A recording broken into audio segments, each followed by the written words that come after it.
Sir आप लोगों के बीच एक अजूबा चीज लेकर आए हैं और वह अजूबा चीज क्या है जरा उसको समझने का प्रयास कीजिएगा। ऑप्टिक्स, जिसमें से ऑप्टिक्स में रे ऑप्टिक्स, और रे ऑप्टिक्स में आप जब भी किसी फार्मूला को साबित करें, चाहे वो लेंस मेकर फार्मूला को साबित करें या प्रिज्म सूत्र को साबित करें, चाहे कंपाउंड माइक्रोस्कोप हो, चाहे लेंस सूत्र हो या दर्पण सूत्र हो, सब में एक ही चीज आता है और वो क्या आता है? वह फिगर। वो फिगर जो है स्टूडेंट को बर्बाद करके छोड़ देता है। वो फिगर समझ में ही नहीं आता है कि प्रकाश की किरण किधर से किधर जाएगा, वस्तु कहां है, प्रतिबिंब कहां बनेगा। तो मैं आपको एक ऐसा जादू बताऊंगा जो फिगर आप चुटकी बजाते ही आप उसको बना सकते हैं। तो यह कैसा तरीका है, यह कौन सा तरीका है जिस तरीका से आप कोई भी क्वेश्चन, कोई भी लॉन्ग क्वेश्चन का फिगर आप बना सकते हैं। तो वो जादू आपके सामने राम गणेश सर पेश करने जा रहे हैं, जो मात्र 5 मिनट के भीतर आप भी सीख सकते हैं कि कोई भी फिगर है तो उस फिगर को हम कैसे बना सकते हैं। स्टार्ट। सबसे पहले इसमें क्या करना है, हमको 2 से 3 बातों को याद रखना है। सबसे पहले जब प्रकाश का अपवर्तन होगा, जब प्रकाश का अपवर्तन होगा तो हमको याद रखना है कि प्रकाश किस माध्यम से किस माध्यम में जा रही है। पॉइंट नंबर 1 याद रखना है, प्रकाश किस माध्यम से किस माध्यम में जा रही है। दूसरा नंबर, प्रकाश जो किसी एक माध्यम से किसी दूसरे माध्यम में जा रही है तो उसमें यह क्लियर करना है कि कौन विरल है और कौन सघन है। 2 पॉइंट। और तीसरा पॉइंट, जो जिस सतह से प्रकाश का अपवर्तन हो रहा है, यानी दोनों माध्यम को बांटने वाला सतह जो है वह कैसा है, समतल सतह है या गोलीय सतह है। तो आज मैं आपको सिखाने जा रहा हूं समतल सतह। समतल सतह से प्रकाश का अपवर्तन किस प्रकार होगा, हम किरण आरेख किस प्रकार खींचेंगे, उसको आज हम लोग समझेंगे। तो ध्यान दें।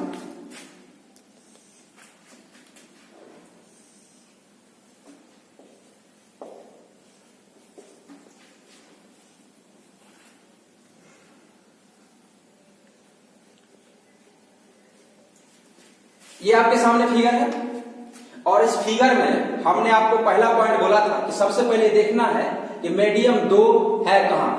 एक मीडियम इधर है, एक मीडियम इधर है। मीडियम क्लियर हो गया।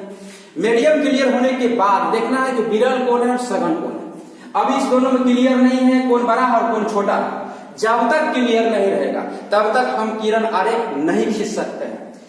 जब तक क्लियर नहीं रहेगा तब तक हम लोग किरण आरेख नहीं खींच सकते हैं। इसलिए हमें मीडियम को क्लियर करना होगा। या तो इसको आप सघन मानो, इसको विरल मानो, या इसको विरल मानो, इसको सघन मानो। दोनों को बराबर मान लोगे तब तक प्रकाश का अपवर्तन होगा ही नहीं।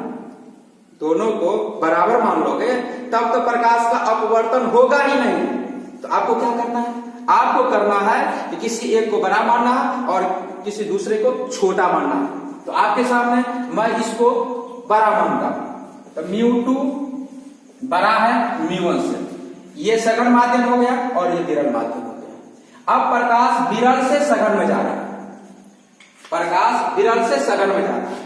तो जब विरल से चलना शुरू किया तो ये सतह क्या है, समतल सतह। जहां पे प्रकाश किरण पड़ती है, ये जो आने वाली किरण आपतित किरण है, जहां पे प्रकाश किरण पड़ती है तो वह सतह जो है दोनों माध्यम को बांटने वाला समतल सतह है। जहां पे प्रकाश किरण पड़ती है वहां पे एक लाइन खींचेंगे, लंब डालेंगे। तो लंब डाला हुआ है, नहीं डाला हुआ रहेगा तो लंब डालेंगे, डाल देंगे। और डालने के बाद ये सघन है और ये विरल। तो जब विरल से सघन में जाएगा प्रकाश की किरण तो वह सघन माध्यम के अभिलंब की ओर मुड़ता है। जब प्रकाश विरल से सघन में जाता है, जब प्रकाश विरल से सघन में जाता है, जब प्रकाश विरल से सघन में जाता है तो सघन माध्यम के अभिलंब की ओर मुड़ता है। लेकिन जब प्रकाश सघन से विरल में जाता है तो विरल माध्यम का अभिलंब से दूर भागता है। ये दोनों नियम आप 10th क्लास में भी पढ़े होंगे और हम लोग 12th क्लास में पढ़ रहे हैं। तो ये दोनों नियम को हर हालत में याद रखना है। तो प्रकाश विरल से सघन हो गया इसलिए यह अभिलंब को मुड़ गया और ये फिगर आपका बन के तैयार। दूसरा देखें,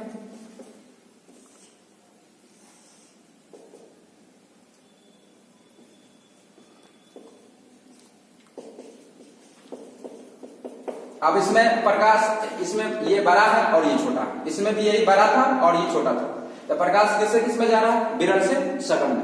और जैसे विरल से सघन में जा रहा है, ये प्रकाश किरण यहाँ पर पड़ती है, यहाँ पर जैसे ही पड़ती है तो एक लाइन खींचेंगे और वह लाइन इस सतह से 90 डिग्री का कोण बनना चाहिए, ऐसे खींचेंगे। तो स्टार्ट कीजिए, खींच दिए और खींचने के बाद ये आपतन कोण हो गया।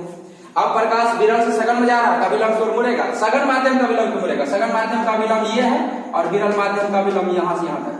तो ये अभिलंब की ओर मुड़ गया। ये हो गया दूसरा नंबर।